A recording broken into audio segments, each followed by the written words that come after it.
Oke. Halo, kembali berjumpa dengan saya Hersun Arif dari Forum News Network.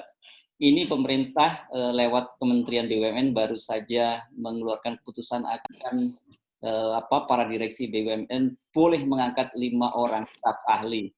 Saya sih kalau lihat kualitasnya, saya kira Bung Rocky Gerung ini kalau mau diangkat sebagai staf ahli cocok tuh di mana-mana itu. Gitu ya Bung Rocky ya. Ini seru juga nih. Ya, soal staf ahli bidang pembubaran BUMN. Oh gitu. Iya. Oke. Ini menarik ini. Akhirnya menurut Anda mengapa Erick Thohir mengeluarkan keputusan itu padahal sebelumnya dia melakukan perampingan di Kementerian BUMN saja dipangkas itu para deputi kan. Sekarang malah dia nambah staf ahli di BUMN. Saya lihatnya begini, itu tekanan politik membuat Erick Thohir tidak mungkin tidak harus mengadopsi tekanan PDIP terutama itu, karena relawan ingin masuk sesuai dengan janji, pasti ada janji itu. Tapi kemudian tekanan politik itu dimanfaatkan Erick untuk kepentingan politiknya tuh. Jadi sekaligus dia akan rekrut teman-temannya. Kan Erick Thohir sekarang profilnya adalah politisi, bukan lagi birokrat yang digambarkan dalam survei namanya sudah terendus sebagai calon presiden itu. Jadi kelihatannya itu yang terjadi. Jadi kalau saya bayangkan misalnya berapa hitungan saya itu tuh ada berapa BUMN? 600 BUMN tuh anak cucu ya, dari mulai BUMN anak dan cucunya itu ada sekitar 600. Oke, itu. Jadi kira-kira 3.000 staf khusus. Paling relawan dikasih 100 gitu. Maka ada 2.700. 2.700 itu saya kira direkrut untuk tim sukses Erick Thohir. Kita mesti berpikir begitu. Karena ambisi itu kan terlihat terus-menerus. Jadi ambisinya diperlihatkan, maka dengan mudah juga kita duga bahwa itu adalah persiapan untuk akumulasi kapital sekaligus akumulasi personal. Jadi wajar kalau Erick Thohir berpikir bahwa dia juga bisa jadi presiden. Karena itu manfaatkan tekanan politik PDIP untuk kepentingan politik personal. Kan itu kan. Jadi mumpung ditekan oleh PDIP, maka masukkan, rubah aturan-aturan itu. Oh, ini kalau dalam persilatan namanya meminjam tenaga lawan, begitu ya? Iya, dalam persilatan. Kalau dalam jurnalisme namanya mumpung lagi hangat. Jadi ini mumpungisme. Mumpungisme masih hangat, ya udah sekaligus ambil dua keuntungan aja. Tapi PDIP dienakkan, Erick Thohir dapat impact yang lebih besar. Tapi kalau dari sisi sebagai Anda sebut tadi sebagai politisi, dia berarti sekarang sudah sangat cerdik dong. Oh ya, dari awal kalau dia nggak cerdik, nggak jadi ketua tim sukses Jokowi kan. Dan kecerdikan itu sebetulnya disembunyikan dulu. Setelah kekuasaan diperoleh, maka kecerdikan itu akan dimaksimalkan. Ya. Saya termasuk orang yang masih agak bertanya-tanya sih, meskipun saya tidak ragu lagi gitu tentang apa iya seorang Erick tiba-tiba bermetamorfosa menjadi seorang politisi seperti itu. Karena setahu saya dulu ketika dia diminta untuk menjadi tim sukses itu, ketua tim sukses tuh, wah dia kelihatannya berusaha menolak gitu. Dan bahkan ada seorang teman bercerita dia sampai nangis tuh karena sebenarnya dia tidak mau gitu. Hari ini disentul panas setengah hari itu. Tapi saya tahu bahwa nanti 2 jam lagi hujan. Dan karena itu perubahan cuaca itu juga berlaku pada Erick Thohir. Cuaca berubah. Dan Erick kan orang yang pragmatis dalam melihat politik. Itu saya pujikan itu karena dia pragmatis. Dia bisa menduga bahwa kalau yang lain juga bisa nyalonin dengan kapasitas segitu, kenapa gua nggak bisa itu? Dia udah nabung reputasi dari awal. Itu soal lain tuh, surveinya bagaimana. Tapi saya hanya bikin deskripsi ya, bukan saya evaluasi. Saya deskripsikan bahwa sebagai orang yang ada di dalam kekuasaan, dia tahu seluk-beluk kekuasaan, dia tahu mana gorong-gorong, mana jalan tol. Karena itu memungkinkan dia untuk mengintip peluang untuk jadi presiden. Dan itu ya biasa aja, buat saya biasa aja. Ya. Hal yang dari awal bermukim di dalam kalkulasi politik Erick waktu memutuskan untuk menerima jabatan sebagai Menteri BUMN. Jadi dia tahu apa yang mesti dia maksimalkan melalui jabatan itu.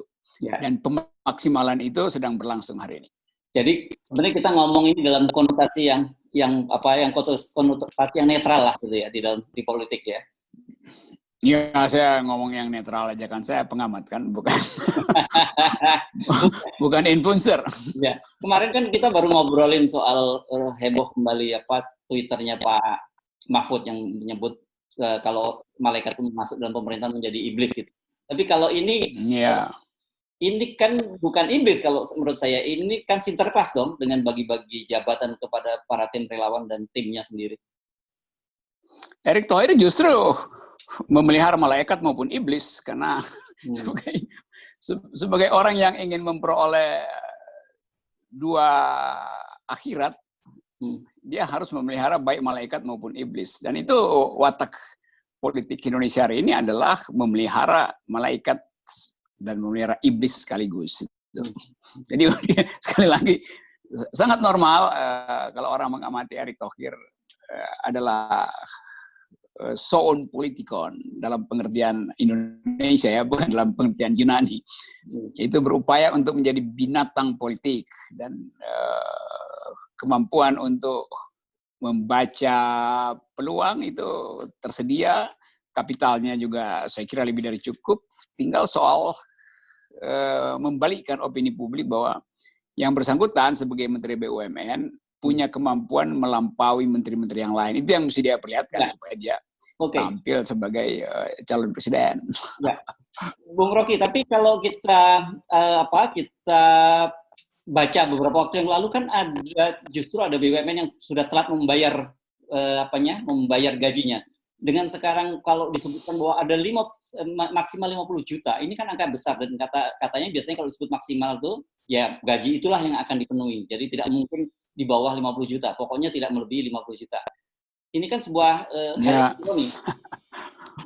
Ya, buat pengamat itu mencengangkan, tapi buat Menteri BUMN keahlian goreng-goreng saham, keahlian financial engineering juga bisa dipakai sebagai ilmu untuk mengatur siasat agar supaya ada tukar tambah politik dengan memasukkan jumlah orang yang banyak itu ke BUMN.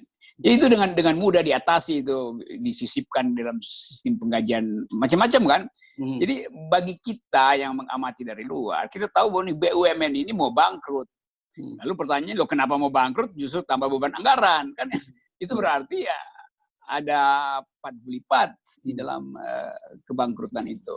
Jadi kadang kalau orang menganggap ini kayak kita nggak beli kucing dalam karung, kita nggak tahu apa isi BUMN. Enggak, ini bukan kucing dalam karung. Ini karungnya udah robek, jadi kita tahu kucing garong yang ada di dalamnya pun nggak perlu kita duga-duga, udah pasti ada di situ tuh. Kucingnya udah robek, karungnya udah robek. Ya. Jadi sebenarnya kita tidak bisa mengukur itu dengan logika umum, apalagi atau logika akal sehat gitu sama ini Anda sebutkan gitu. Nggak bisa itu karena ya itu logika akal sehat diperlukan sebagai promosi ke depan, tapi hari-hari ini kan aktivitas di balik karung itu kan terlihat sebagai kumpulan akal bulus. Jadi yang diperlukan untuk mengintip kucing dalam karung itu harusnya akal bulus. Kalau akal sehat nggak bisa kelihatan kucingnya. Oke. Jadi jadi kalau dengan cara berpikir begitu kita nggak perlu kaget-kaget banget gitu kemudian akhirnya muncul kompromi-kompromi semacam ini ya, karena kalau kita lihat dulu kan seperti terjadi polemik bahkan perdebatan keras antara Adian Apitupulu dengan Erick Thohir dan ujungnya ini gitu ya. Ini yang namanya menurut saya mungkin kalau minjam istilah meminjam istilah Presiden Jokowi, berdamai. Bukan dengan corona, tapi berdamai dengan Adian Apitupulu gitu. Ya sebetulnya dari awal ini kan cuman perkelahian antar kucing kan. Sebetulnya kan kita tahu kenapa misalnya PDIP ngotot segala macam itu. Ya itu kucing versus kucing aja. Sekarang aja yang lagi berantem dalam karung itu saling merobek karung, lalu publik lihat dengan mata kepala sendiri. Siapa sebetulnya yang mensponsori perkelahian itu. Nah, kalau soal Erick Thohir kan mestinya berita hari ini yang mesti kita dengar adalah Erick Thohir berupaya untuk memperbanyak APD, berupaya untuk mendistribusikan APD yang numpuk di Departemen Kesehatan. Karena ada 2 juta APD numpuk di Departemen Kesehatan, nggak bisa didistribusikan karena persaingan bisnis. Siapa yang akan jadi distributor, siapa macam-macam tuh. Kan mestinya berita yang keluar itu. Ternyata berita yang keluar adalah Erick Thohir mengizinkan setiap BUMN direksi punya 5 staf khusus. Itu artinya dia nggak fokus pada COVID, tapi dia fokus pada pencitraan politik, Yuntoh, ya KKN sebetulnya. Mau dibilang apapun itu adalah KKN, karena dia menteri BUMN, menguasai seluruh fasilitas potensi pendapatan negara, tapi sekaligus tidak mengindahkan aturan yang sudah melarang penambahan staf khusus atau mempekerjakan staf khusus. Kan itu artinya outsourcing kan. Nah, itu yang udah ada undang-undangnya sebelumnya tuh. Tapi saya dengar asumsinya justru karena banyak yang ilegal, maka sebaiknya diatur. Loh, kalau ilegal mestinya dilarang, bukan diatur. Kan, gila itu kan. Ya. Jadi ya kita nggak boleh terlalu peduli kalau kucing yang lagi ngomong itu. Apalagi kucing garong. Tapi dalam situasi begini, kan kalau publiknya nggak paham, bisa aja dia playing victim gitu, Bung Rocky. Seolah-olah, ya gue bagaimanapun kan gue profesional gitu. Sementara yang neken ini pemilik saham, partai politik utama pendukung Jokowi. Jadi mau nggak mau ya harus diakomodasi gitu. Iya, kalau itu argumennya artinya dia tahu Jokowi minta dia supaya terima. Kan dia bawahannya Jokowi, bukan bawahannya partai politik, bukan bawahannya PDIP. Jadi itu juga ya dia pakai mumpungisme tuh. Mumpung gue lagi ditekan, maka tekanan itu gue pergunakan untuk menambah kekuatan gue, yaitu saya akan kasih 10% lah dari 3.000 orang itu buat partai, tapi lah 90% adalah orang-orang saya. Karena saya akan jadikan mereka influencer untuk proyek 2024. Kan mudah baca itu. Oke, jadi memang ini kelihatannya kalau membaca peta politik Indonesia hari ini, kita nggak boleh lugu-lugu saja gitu, dan harus membaca sesuatunya di balik argumen itu apa gitu ya. Ya, itu pentingnya point of view itu. Jadi kalau apalagi harus sebenarnya point of view itu ada point karena ada view. Yes. Okay. Kalau Erick Thohir ngomong nggak ada point karena view-nya kabur, pasti nggak ada point. Oke, Rocky, kita lihat ya, kita tinggal buktikan siapa dari 5 orang di direksi itu yang kali 600 tadi kalau betul datanya ada 3.000, siapa saja yang masuk, dan dari situ kita kemudian dengan mudah sekali membaca apa kira-kira peta politiknya ke depan gitu ya. Iyalah, kita selamatin aja lah mereka yang tergiring atau terjaring untuk jadi influencer Erick Thohir. Oke. Semoga nggak cakar-cakaran di dalam juga. Iya, terima kasih Bung Rocky. Yo, oke.